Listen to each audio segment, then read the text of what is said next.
हरे कृष्णा। सही भक्तों का स्वागत है आज की भगवत गीता क्लास में।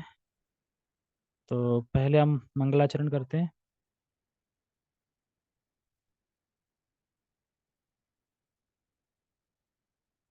ओम अज्ञानतिमिरान्धस्य ज्ञानञ्जनशलाकया चक्षुरुन्मीलितं येन तस्मै श्रीगुरुवे नमः। श्रीचैतन्यमनोभीष्टं स्थापितं येन भूतले स्वयं रूपः कदा मह्यं ददाति पदान्तिकं।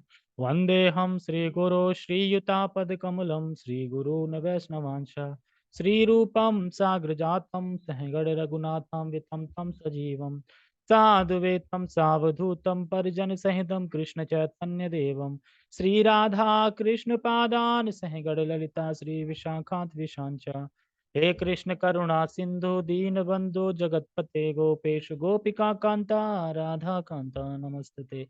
तप्त कांचन गौरांगी राधे वृंदावनेश्वरी वृषभानुसुते देवी प्रणमामि हरिप्रिय। वाञ्छाकल्पतरुभ्यश्च कृपा सिन्धुभ्य एव च पतितानां पावनेभ्यो वैष्णवेभ्यो नमो नमः। जय श्री कृष्ण चैतन्य प्रभु नित्यानंद श्री अद्वैत गदाधर श्रीवासादि गौर भक्त वृंद। हरे कृष्णा कृष्णा कृष्णा हरे हरे हरे राम राम राम हरे हरे। रामाय रामभद्राय रामचंद्राय वेदसे रघुनाथाय नाथाय सीताया पते नमः। नमः विष्णुपादाय कृष्णपृष्ठाय भूतले श्रीमते भक्तिवेदांता स्वामिनि इति नामिने। नमस्ते सारस्वते देवे गौरवाणी प्रचारिणे निर्विशेष शून्यवादी पश्चात देशतारिणे। हरे कृष्णा। थोड़ा और बैठ। बस इतनी देर क्या हो रहा था।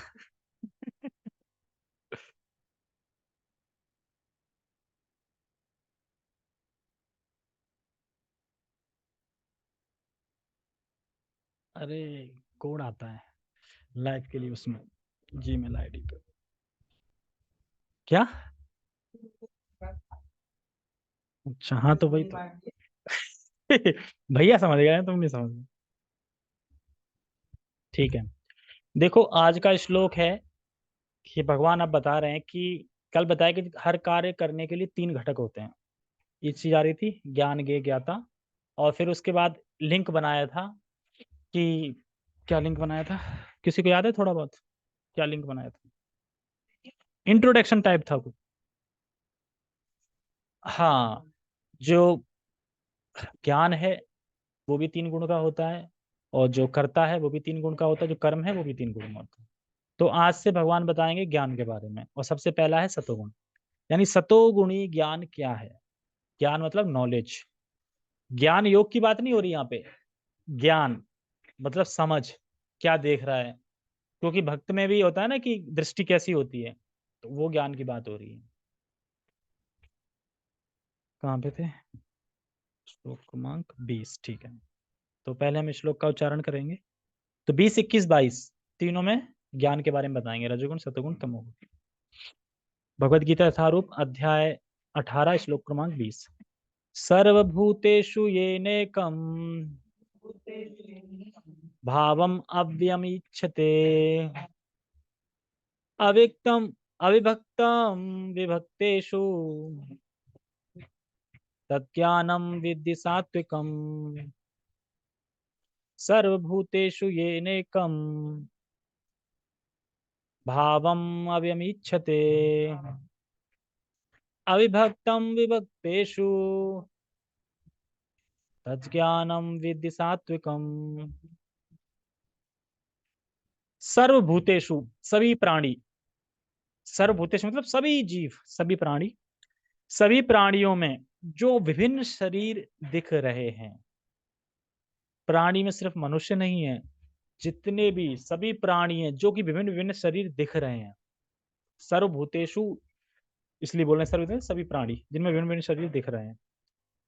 ये नेकम, ये मतलब कि जिसके द्वारा नेकम भावम अव्यमीक्षते, तो जिसके द्वारा एक ही भाव मतलब कि जो सभी प्राणी हैं जिसमें विभिन्न-विभिन्न शरीर दिख रहे हैं, तो भाव क्या है देखने वाले का?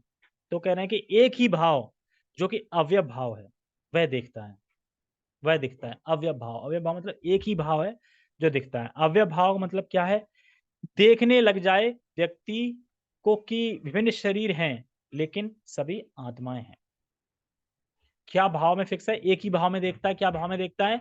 कि विभिन्न शरीर तो हैं, लेकिन आत्मा एक ही है। लेकिन यहाँ पे गलती मत कर जाना, अद्वैतवाद की या फिर मायावाद की। कि जो भगवान बोल रहे हैं ना, सब एक ही है, सब जगह वही विराजमान है। आत्मा एक ही है, लेकिन इसका मतलब ये आत्मा एक ही ये बोला जा रहा है, तो ये किस दृष्टि से बोला जा रहा है? गुणवत्ता की दृष्टि से, स्वरूप की दृष्टि से। सच्चित आनंद ही आपकी आत्मा है, सच्चित आनंद ही आपकी आत्मा है, सच्चित आनंद ही आपकी आत्मा है और सच्चित आनंद ही आपकी आत्मा है। एक हो गई ना? एक। लेकिन आप में आत्मा है अलग, प्रेज़ेंट है, आप में अलग है, आप में अलग है, आप में ऐसा नहीं कि आपकी आत्मा, उनकी आत्मा एक ही है दोनों। जिस तरीके से परमात्मा सभी के हृदय में एक ही है वही, सेम। उस तरीके से आत्मा नहीं है, आत्मा इंडिविजुअल है, व्यष्टि है। आप में भी, आप में भी, आप में भी, आप में भी। यानी फर्स्ट आत्मा, सेकंड आत्मा, थर्ड आत्मा, फोर्थ आत्मा, 4 आत्मा यहाँ पे और एक परमात्मा, यानी टोटल यहाँ पे 5 लोग बैठे हैं। समझ में आया? इस तरीके से। तो लेकिन गुणवत्ता की दृष्टि से देखा जाए, सच्चिदानंद है, तुम्हारी भी, तुम्हारी भी, तुम्हारी भी। इसलिए बोल रहे हैं कि उसकी दृष्टि क्या होती है कि सभी आत्माएँ हैं, जो कि एक ही हैं। एक ही मतलब गुणवत्ता की दृष्टि से एक ही हैं। लेकिन सब में विराजमान है, तभी तो वो कार्य कर रहा है। कोई कुछ कार्य कर रहा है, कोई कुछ कार्य कर रहा है। एक ही आत्मा होती तुम्हारी मेरी, तो फिर मैं करूँ या तुम करो, बात एक ही है ना फिर तो। फिर तो एक ही हो गया ना। कर्म फल किसको मिलेगा? एक ही मिलेगा। तो ऐसा नहीं है। इसीलिए यहाँ पे कह रहे हैं कि भावम अव्यमिच्छते, यानी अव्यभाव का मतलब है देखने लग जाए, मतलब कि जो जिसके पास सतोगुणी ज्ञान है, वह देखने लग जाता है कि शरीर तो विभिन्न-विभिन्न दिखाई दे रहे हैं, लेकिन सब में आत्मा आत्मा वही है। उसमें आत्माएँ हैं और वह सभी आत्माएँ गुणवत्ता की दृष्टि से एक हैं, जैसी हैं। तो इसका अर्थ ये नहीं है कि एक आत्मा है और वही सभी शरीरों में है। समझ गए? एक आत्मा ही सभी शरीरों में है, ये अर्थ नहीं है इसका। इसका अर्थ है कि आत्मा गुणवत्ता की दृष्टि से एक है, लेकिन सब में व्यष्टि, व्यष्टि, व्यष्टि, इंडिविजुअल, इंडिविजुअल, इंडिविजुअल सब में है। ये समझना है। जैसे कि हर प्राणी में आत्मा अलग है, पर गुणवत्ता की दृष्टि से एक है। तो अगर यहाँ पे अगर कोई ये समझ ले कि इस श्लोक को, क्योंकि जो अद्वैतवादी है ना, वो इस श्लोक से खुश हो जाते हैं। देखो, सर्वभूतेषु येनैकं भावमच्यते अविभक्तम विभक्तेषु तद्ज्ञानम विधि साधकम। इसको श्लोक को कोट कर कहते हैं, देखो सभी जगह वही विराजमान है, वही एक। सभी आत्मा एक ही है। मतलब इस तरीके से बताते हैं। तो बड़ा वो खुश हो जाते हैं। लेकिन हमें ये नहीं समझना, अगर हम ये समझेंगे तो फिर मायावाद में चले जाएँगे। मतलब हम तुम एक ही हैं। अद्वैत, 2 नहीं, सिर्फ़ 1 अद्वैत। द्वैत मतलब 2 लग गया तो 1। तो सभी शरीर में आत्मा है, वह ऊंच-नीच नहीं देखता। जो ज्ञानी है वह क्या देखता है कि शरीर विभिन्न-विभिन्न दिख रहे हैं, कि जो अपने पूर्व कर्मों के अनुसार मिला हुआ है और भोग रहे हैं, लेकिन आत्माएँ सब में एक ही है। तो आत्मा ना तो नीची होती है, आत्मा ना तो ऊपर होती है, उच्च-नीची तो होती नहीं, आत्मा तो सेम होती है। सेम मतलब कि गुणतः से सेम है, इसलिए वो सबको समभाव की दृष्टि से वैसे देखता है। देखने का मतलब ये है कि किसी से घृणा नहीं करता। चाहे सूअर हो, चाहे कुत्ता हो, बिल्ली हो, सब में वही आत्मा है। सब पेड़-पौधा सब, तो किसी से घृणा नहीं करता वो, क्योंकि वो जानता है कि सभी भगवान के अंश हैं, लेकिन अपने कर्मों के अनुसार विभिन्न शरीर धारण करके अपना कर्म कर्म के फल को भोग रहे हैं। जो कर्म पहले किया है, उसका फल मिल रहा है, वो भोग रहे हैं। इसीलिए किसी से द्वेष नहीं करता कभी भी। एक सच्चे भक्त की पहचान यही है कि वह किसी से द्वेष नहीं करता। किसी से भी द्वेष नहीं करता। ये सुनने में आसान लग सकता है, लेकिन प्रैक्टिकल करना बहुत मुश्किल है। किसी से भी द्वेष नहीं करता, ऐसा हो नहीं पाता है। हम तो नए-नए बात पे द्वेष कर जाते हैं। अभी कोई अच्छा ऊपर निकल जाए तो हम उसी से द्वेष करने लगेंगे, अरे! वो ऊपर कैसे निकल गया? हम तो नहीं निकल पा रहे, है ना? तो वो इस तरीके से सोच सकता है।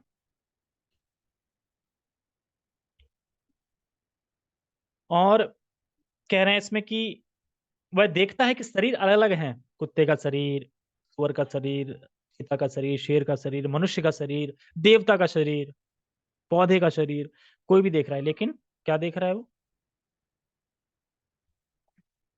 हाँ, लेकिन वो आत्मा देख रहा है कि वो सब भगवान की अंश है, तो किसी द्वेष नहीं करता। ये दृष्टि होती है, किसकी? जो सतोगुणी ज्ञानी है, मतलब कि ज्ञान 3 प्रकार के बाद सतोगुण का ज्ञान बताया जा रहा है। तो तो इसीलिए आप कह रहे हैं कि कम से कम व्यक्ति, पहले नीचे की लाइन पढ़ दूं, अविभक्तम विभक्तेषु तद ज्ञानम विद्धि सात्विकम। तो इसमें दो चीज समझो, विभक्तेषु क्या होता है और अविभक्तम क्या होता है। इसको समझ लेंगे तो तद ज्ञानम विद्धि सात्विकम। विभक्तेषु का मतलब होता है विभिन्न शरीर में जो अलग अलग दिख रहे हैं, और अविभक्तम होता है कि उसमें एक ही प्रकार की आत्मा है। समझ में आ रहा है क्या कह रहे हैं? अविभक्तम का अर्थ है, सॉरी अविभक्तम नहीं, विभक्तेषु। इसमें कह रहे हैं अविभक्तम विभक्तेषु, विभक्तेषु मतलब विभिन्न विभिन्न दिख रहे हैं ना। मतलब चंडाल का शरीर है, देवता का शरीर है, मनुष्य का शरीर है, कुत्ते का शरीर है, बिल्ली का शरीर है, अलग दिख रहा है, तो ये हो गया विभक्तम। और अविभक्तम मतलब लेकिन उन सब में आत्मा एक ही प्रकार की, तो हो गया ना विभक्तेषु और अव्यक्तम। जैसे प्रभु जी ने लाइट के ऊपर एग्जांपल दिया था, जैसे कि ये क्या है, बल्ब, ये क्या है, फैन। अब इन दोनों में कॉमन क्या है, करंट। एक ही है ना दोनों में, लेकिन चीज अलग दिख रही है ना, बल्ब अलग दिख रहा है, लैपटॉप अलग दिख रहा है, मोबाइल अलग दिख रहा है, इलेक्ट्रॉनिक चीज जिससे चलती है तो वो फ्रिज अलग दिख रहा है, वॉशिंग मशीन अलग दिख रही है। तो इसको बोलते हैं विभक्तेषु, अलग अलग दिख रहे हैं, विभक्तेषु अलग अलग अलग अलग, लेकिन उनमें कॉमन क्या है, यानी अभिव्यक्त क्या है, एक ही चीज क्या है, करंट। तो उसी तरीके से जीव के शरीर भिन्न भिन्न दिख रहे हैं, यानी विभक्तेषु, लेकिन अव्यक्त क्या है कि आत्मा है, सभी में एक ही प्रकार की आत्मा है, ऐसा नहीं कि अलग अलग आत्मा है। आत्मा इंडिविजुअल है, फर्स्ट 1 2 3, लेकिन उनका गुण एक ही है। इसीलिए बोल रहे हैं कि एक ही प्रकार की, मतलब एक ही प्रकार की आत्मा है, ऐसा अलग अलग नहीं है। ऐसा नहीं है कि आपकी आत्मा भूख लगती हो आपकी आत्मा को, इनकी ना लगती हो, तो अलग हो जाएगा ना। लेकिन सबकी आत्मा ऐसी है, किसी भी आत्मा को भूख नहीं लगती, भगवान भगवद गीता में ही बताते हैं। इसलिए कह रहे हैं अविभक्तम विभक्तेषु तद ज्ञानम विद्धि सात्विकम। तो ऐसा ज्ञान सात्विक ज्ञान होता है। कौन सा ज्ञान सात्विक ज्ञान होता है, बताओ अभिषेक।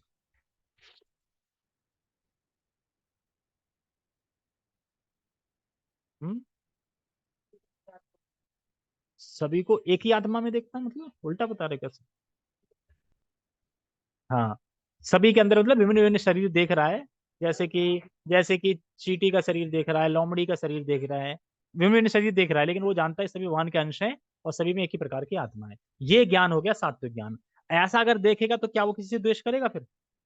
नहीं करेगा, सबसे प्रेम से रहेगा, जैसा जैसा बर्ताव होगा जिसके लिए वैसा करेगा, मतलब द्वेष किसी से नहीं करेगा। तो यही चीज बताई जा रही है। पर हमें नहीं दिखता, क्यों? मैं तो नहीं दिखता कि सभी एक जैसे हैं, मतलब एक ही प्रकार की आत्मा है, सब भगवान का अंश है, हम तो ये नहीं देख पा रहे। हम तो कुत्ते को कुत्ते की तरह ही देखते हैं, अभी बिल्ली को बिल्ली की तरह ही देखते हैं। क्यों? क्योंकि रजोगुण तमोगुण के कारण हम देख नहीं पा रहे हैं। जब रजोगुण तमोगुण कम होगा तो हम देख पाएंगे। रजोगुण तमोगुण किससे कम होगा? हरे कृष्णा कृष्णा कृष्णा हरे हरे, हरे राम राम राम हरे हरे। तो रजोगुण और ये तमोगुण कम होगा इससे। जैसे कहते हैं कि भक्ति का ना पद बहुत ऊंचा है, कैसे पहुंचेंगे? हरे कृष्ण महामंत्र करके ही पहुंच जाएंगे।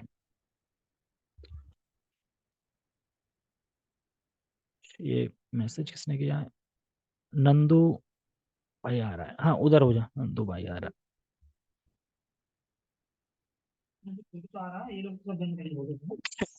कौन? हम तो क्यों बंद करें? सबने वो बना लिया है बंद करने का, है ना।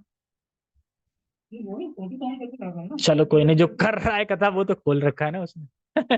वो दिखाई देना चाहिए। ठीक है, टेक्स्ट पढ़ते हैं, कोई नहीं। तो कहने का मतलब यह है कि हमें इतना तो अपने आप को बना लेना चाहिए कि जो देखने की शक्ति है, कम से कम भक्तों को तो भक्तों की तरह देखें। ये ना देखिए उड़िया भक्त है, या पाकिस्तान का भक्त है, ये यूएसए का भक्त है, ये गोरा है, ये काला है, ये नीचा है, ये वो है, नहीं। ऐसे देखेंगे तो फिर क्या फायदा? कम से कम हम समाज में नहीं देख पा रहे हैं, पर भक्तों के समाज में तो देख सकते हैं कि भक्त सब भक्त है, मतलब भक्त को भक्त के रूप में तो देख ही सकते हैं ना। लेकिन उसमें हम कहाँ पहचान करते हैं, ये तो वो है, ये तो बांग्लादेश का है ना, ये तो यहाँ का है, वहाँ का है, तो उसमें भी कैटेगरी बना देते हैं। तो वो सब चीजें नहीं देखनी चाहिए। ठीक है, टेक्स्ट टेक्स्ट जिस ज्ञान से अनंत रूपों में विभक्त सारे जीवों में एक ही अविभक्त, अविभक्त मतलब एक ही प्रकार की आत्मा है, आध्यात्म प्रकृति देखी जाती है। देखो आत्मा कह लो या आध्यात्म प्रकृति कह लो, परा प्रकृति कह लो, बात एक ही है। वो मतलब परा प्रकृति, आत्मा मतलब आध्यात्मिक। उसे ही तुम सात्विक जानो। तो भगवान बोल रहे हैं कि उसे ही तुम सात्विक जानो, सभी को भगवान के अंश के रूप में देखें, सभी जीवों के अंदर भगवान है और सम्मान करें। क्योंकि हम भेद देखते हैं सतोगुण, वो सॉरी, क्योंकि हम राजसिक तामसिक के गुणों से प्रभावित हैं, इसीलिए हम उसमें भेद देखते हैं। वह नीचा है, वह ऊंचा है, वह ये है, वह वो है, इसीलिए सबको देखते हैं। और इसमें बता रहे हैं कि अविभक्त मतलब का अर्थ है कि किसी भौतिक पदार्थ या भौतिक योग्यता से काटा नहीं जा सकता। किसको? अविभक्त। अविभक्त मतलब क्या है? एक ही प्रकार का, मतलब आत्मा, मतलब परा प्रकृति या आध्यात्म प्रकृति, इसको काटा नहीं जा सकता। भगवान बताते हैं ना भगवद गीता में ही, ना हन्यते हन्यमाने शरीरे, ये तो श्लोक अलग है। हाँ, नैनम छिन्दन्ति शस्त्राणि है, ऐसी करके श्लोक है ना। तो मतलब कि इसे ना तो शस्त्र से काटा जा सकता है। तो ऐसा नहीं है कि हम अविभक्त मतलब कि जो एक ही प्रकार की हो उसको काट काट काट काट काट सकते हैं, हम उसे काट नहीं सकते। और सभी जीवों में 1 2 3 4 करके समझ लो, जैसे 4 लोग बैठे हैं तो यानी फर्स्ट आत्मा, सेकंड आत्मा, थर्ड फोर्थ आत्मा, ऐसा करके, क्योंकि आत्मा का गुण तो एक ही है लेकिन है अलग अलग सब में। तो इस तरीके से हमें ये समझना चाहिए।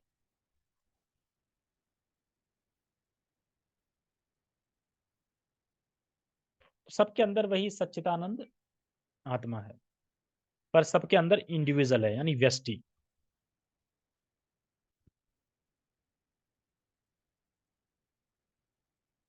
और इसमें बता रहे हैं कि सतोगुण ज्ञान में जिस ज्ञान के माध्यम से व्यक्ति ये समझ जाता है कि भगवान कृष्ण केवल केवल एक भगवान कृष्ण है, मतलब केवल भगवान एक कृष्ण है और हम सब आत्मा है और उनके दास हैं, तो ऐसा ज्ञान अर्जित कर लेना सात्विक ज्ञान कहा जाता है।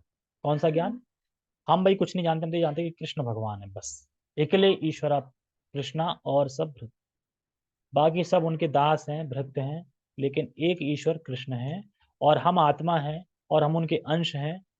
अगर ये ज्ञान भी है तो ये सात्विक ज्ञान। वरना एक से एक ज्ञानी है लेकिन उनको ये नहीं पता कि हम कौन है और भगवान कौन है ना।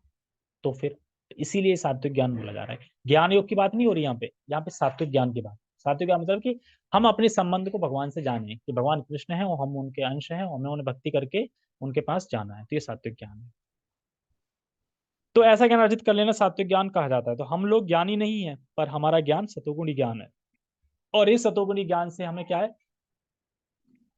भक्ति में वृद्धि करता है। तो ये सतोगुणी ज्ञान क्या है? भक्ति में वृद्धि कराता है, मतलब भक्ति हमारी बढ़ती है बढ़ती है बढ़ती है। क्योंकि सिद्धांत बोले बोलने में आलस नहीं करना चाहिए। चेतन चेतन कहते हैं ना, सिद्धांत बोले अजीव ना करे आलस। मतलब कि सिद्धांत बोलने में कभी जीव वो आलस नहीं करना चाहिए। सिद्धांत क्या है? हम आत्मा है, भगवान कृष्ण है और हमारा संबंध, हम उनके दास हैं, सेवक हैं, अंश है उनके, और हम भक्ति करके उनको के पास जाना है। तो ये सिद्धांत है। और ऐसा नहीं है कि हम तो तुरंत जानते हैं ये सारी चीजें, लेकिन सोच के देखो कि जब हम इस्कॉन कृष्णा इसमें इस्कॉन में नहीं आए थे, तब पता भी था कि हम आत्मा हैं या हम अंश हैं कृष्ण के, सेवक हैं, ये पता भी था? कहीं भी माइंड में था कि हम ये हैं? बिल्कुल नहीं था। मतलब ये कभी माइंड में आया था कि हम आत्मा हैं? पता भी हो चलो हम आत्मा है, लेकिन क्या ये पता था कि हम कृष्ण के अंश हैं और कृष्ण भगवान है? नहीं पता था। तो इसलिए ये गुह्य ज्ञान है। हमें हमें पता चल गया, इसलिए हमें लगता है ना कि ये तो पता ही है ना कि हम कृष्ण कृष्ण भगवान है, हम उनके अंश हैं। लेकिन यही लोगों को नहीं पता कि कृष्ण भगवान है, हम उनके अंश हैं। बहुत से लोग हैं ना जो कि किसी को भगवान मानते हैं, कोई तो किसी को मानते हैं आजकल। कोई खाटू श्याम वही है हमारे बाबा। अ, उनकी, लेकिन अब खाटू श्याम की हिस्ट्री नहीं पढ़ते कि वो किसके सेवक थे भाई, उनके स्वामी कौन थे। तो बस चल रहा है, लोगों की मुरादें पूरी होती जा रही हैं, बस वहीं आस्था फिक्स। जहां मुराद पूरी नहीं हुई तो फिर वो सही नहीं। इस तरीके से, जैसे कुशल बता रहा था कि वहां पे भी खाटू श्याम का भक्त था, तो खाटू श्याम जाता होगा, लेकिन वो वृंदावन चला गया। चल रहा था कि पता नहीं है कि नहीं है, तो वृंदावन जाके कह रहे हैं हेडक्वार्टर हेडक्वार्टर ही, यही बोल रहा था ना शायद। मतलब धाम धाम ही है, मतलब हेडक्वार्टर, मतलब कि वृंदावन वृंदावन ही है, उस जैसा कोई चीज नहीं प्लेस बन सकता। अब जो समझते हैं वो जानते हैं।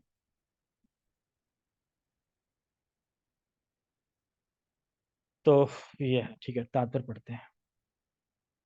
सात्विक ज्ञान समझ में आ गया होगा क्या है सात्विक ज्ञान? क्या है फिर से तुम बताना, सात्विक ज्ञान बताओ। पूछ लूं, पता नहीं, हाँ तो कर दी, अब पता नहीं, पता ही नहीं क्या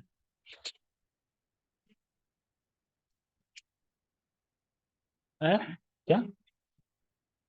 हाँ, सभी जीवों में, पक्षी हो, पशु हो, कोई भी हो, सब में एक ही आत्मा देखता है कि ये भगवान के अंश है और किसी से द्वेष घृणा नहीं करता। ये है मतलब सतोगुणी ज्ञान, ठीक है। नहीं तो सब लोग अलग अलग ही देख रहे हैं ना। ठीक है। जो व्यक्ति हर जीव में, चाहे वह देवता हो, पशु, पक्षी हो, या जल जंतु अथवा पौधा हो, एक ही आत्मा देखता है। एक ही आत्मा का क्या मतलब है? गुणवत्ता की दृष्टि से एक है, हाँ ये समझना है, नहीं हम कहीं भूल करते हैं कि एक ही आत्मा मतलब एक ही आत्मा है ना, एक ही वही आत्मा सब जगह, उसी को काट काट के सब में भर दिया गया उसी आत्मा को, ऐसा नहीं है। देखो, विभिन्न शरीरों में विभिन्न आत्माएं अपने कर्म फल के अनुसार भोग प्राप्त कर रही है, तो जानते हो विभिन्न शरीर में आत्माएं क्यों हैं? क्योंकि अपने पूर्व जन्मों के कर्मों के अनुसार वो उस शरीर को धारण करके और अपने कर्म जो पहले किया उसका फल का भोग कर रही हैं, कर्म फल का भोग कर रही हैं। और वह सब भगवान के अंश हैं, उनमें कोई भेद नहीं है आत्मा की दृष्टि से। सुअर में और मनुष्य में कोई भेद नहीं है आत्मा की दृष्टि से, एक ही है। तो ऐसा ज्ञान क्या है? सात्विक ज्ञान है। चाहे वह चंडाल के शरीर में हो या ब्राह्मण के शरीर में, है एक ही आत्मा, एक ही प्रकार की है। इसी को बोल रहे थे अभक्तेषु, है ना, ये बोल रहे थे ना। तो इस तरीके से हमें ये ज्ञान रखना है और इसको अप्लाई भी करना है। देखो, होता ही है कि हम पढ़ लेते हैं और बस पढ़ के निकल जाते हैं, पढ़ना है बस पूरा, लेकिन उसको अप्लाई भी करना है, साथ साथ देखना है सबको कि सब भगवान के अंश। और भगवान को सबसे अच्छा लगता है कि जब हम किसी और को भक्ति में जोड़ते हैं। और देखो, वो उसने एक भक्त जोड़ा, अब जो जोड़ा है वो चाहे मतलब वो तरक्की करेगा, तुम भले ही फॉल डाउन हो गए, तुम्हारा उद्धार पहले कर देंगे, क्योंकि जोड़ा किसने था? इसने। तो क्यों ना हम क्रेडिट उठाया जाइए। करना क्या है? ये तो करना है, कृष्ण भगवान है, हम अंश हैं, भक्ति करनी चाहिए, थोड़ा पीछे लगना है, थोड़ा उससे काउंसलिंग करनी है, बस बताते रहना है। वो वही है ना कि पुण्य भी होते हैं, किसी की पुण्य नहीं होती तो वो मानेगा ही नहीं। अब देखो, देखो मैं, ऐसे भी होता है मतलब कि जैसे कि अब अपने प्रभु जी हैं, वो जब कुछ बात बोलते हैं तो उनके सीरियसली लेते हैं, बाकी और कोई बोल रहा हो तो इतना सीरियसली नहीं लेते। प्रभु जी सीरियसली ले लेते हैं। तो उसी तरीके से रसाल प्रभु जी बोलेंगे तो उनको और सीरियसली ले लेंगे, और मोहन प्रभु जी बोलेंगे तो और ज्यादा, और गुरु महाराज बोलेंगे तो तो उसी तरीके से, ठीक है। तो इसमें क्या बताना है कि आत्मा देखता है, उसे सात्विक ज्ञान प्राप्त रहता है। जो ऐसा देखता है, पौधा हो, जलु हो, पशु पक्षी, सब में आत्मा देखता है, सात्विक ज्ञान प्राप्त रहता है। समस्त जीवों में एक ही आत्मा है, यद्यपि पूर्व कर्मों के अनुसार उनके शरीर भिन्न भिन्न है, ये तो बता ही दिया मैंने। जैसा कि 7वें अध्याय में वर्णन हुआ है, प्रत्येक शरीर में जीवनी शक्ति की अभिव्यक्ति परमेश्वर की पराप्रकृति कारण होती है। यानी प्रत्येक शरीर में आत्मा है, और ये आत्मा किसकी जीवनी शक्ति है? परमेश्वर की। तो ये चीज है, तो बनी पराप्रकृति, पराप्रकृति मतलब आत्मा को बोला जाता है। उस एक पराप्रकृति, उस जीवनी शक्ति को प्रत्येक शरीर में देखना सात्विक दर्शन है। सात्विक दर्शन मतलब कि हम और नाम श्रवण नाम करेंगे तो हम ये देख पाएंगे, जो इसमें बता रहे हैं, क्या ना, सात्विक दर्शन मतलब कि उस एक परा प्रकृति, उस जीवनी शक्ति का प्रत्येक शरीर में देखना सात्विक दर्शन है। तो हम क्यों नहीं प्रत्येक शरीर में देख पा रहे हैं परा प्रकृति को, मतलब आत्मा को क्यों नहीं देख पा रहे हैं? क्योंकि सतोगुण रजोगुण। तो ये कैसे होगा? जब हम ध्यान, कीर्तन, कथा श्रवण ये सब करेंगे तो उससे हम देख पाएंगे।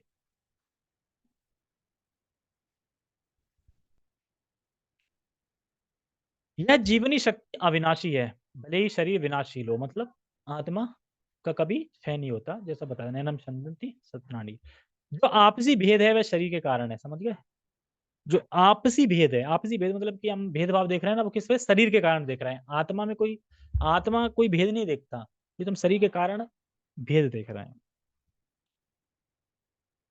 आपसी, जो आपसी भेद है वह शरीर के कारण है, क्योंकि बद्ध जीवन में अनेक प्रकार के भौतिक रूप हैं, अतः जीवनी शक्ति विभक्त प्रतीत होती है।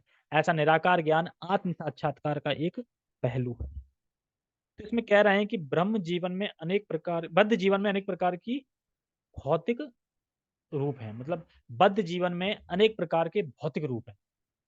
बद्ध जीवन में अनेक प्रकार के भौतिक रूप है, मतलब क्या? बद्ध जीवन में अनेक प्रकार के भौतिक रूप हैं, जैसे देवता का शरीर, पक्षी का शरीर, पशु का शरीर, पतंगे का शरीर, कीट का शरीर, है ना, मछली का शरीर। तो ये सब ये दिखाई पड़ रहे हैं। तो इसीलिए कह रहे हैं इसमें कि कहाँ चला गया, इसीलिए कह रहे हैं बद्ध जीवन में अनेक प्रकार के भौतिक रूप हैं। हम बद्ध हैं, अभी तो अलग अलग प्रकार के बद्ध के होने के कारण ही तो हम जन्म ले रहे हैं, क्योंकि हम इस अपने आप को शरीर मान रहे हैं। तो फिर कोई कुछ बन रहा है, कर्म फलों के अनुसार कोई कुछ बन रहा है, तो इसीलिए कह रहे हैं बद्ध जीवन में। देखो, अगर बद्ध जीवन नहीं होगा तो हम आध्यात्मिक जगत में होंगे। बद्ध जीवन की वजह से तो यहाँ पे है ना, बद्ध है यहाँ पे, मतलब बंधे हुए हैं किससे, माया के उस पे। तो बद्ध जीवन एक प्रकार के भौतिक रूप होते हैं। भौतिक रूप मतलब कोई देवता का शरीर है, कोई पशु पक्षी, कोई मानव, कोई कैसा। तो यही चीज बता रहे हैं। और ये क्यों हो रहा है, तो कह रहे हैं कर्म अनुसार जी विभिन्न प्रकार की योनियां प्राप्त करता है, इसलिए हो रहा है। जैसा जैसा कर्म कर रहा है वैसे वैसे योनियां प्राप्त करे, क्योंकि बद्ध जीव बद्ध है इसलिए। और जब बद्ध से वो छूट जाएगा तो धाम चला जाएगा। तो ये बात सुनते हैं पर व्यक्ति देख नहीं पाता। अगर देख पाता तो फिर जानवर को काट के क्यों खाता, क्योंकि उसमें भी तो अंश बताया भगवान ने। नहीं देख पा रहा है तो काट के खा रहा है। और सोच नहीं पा रहा है कि आगे चल के मैं अपनी कितनी मुसीबत खड़ी कर रहा हूँ, कितना मुझे दुख झेलना पड़ेगा, ये देख नहीं पा रहा। तो इसे दिखाने के लिए श्लोक है।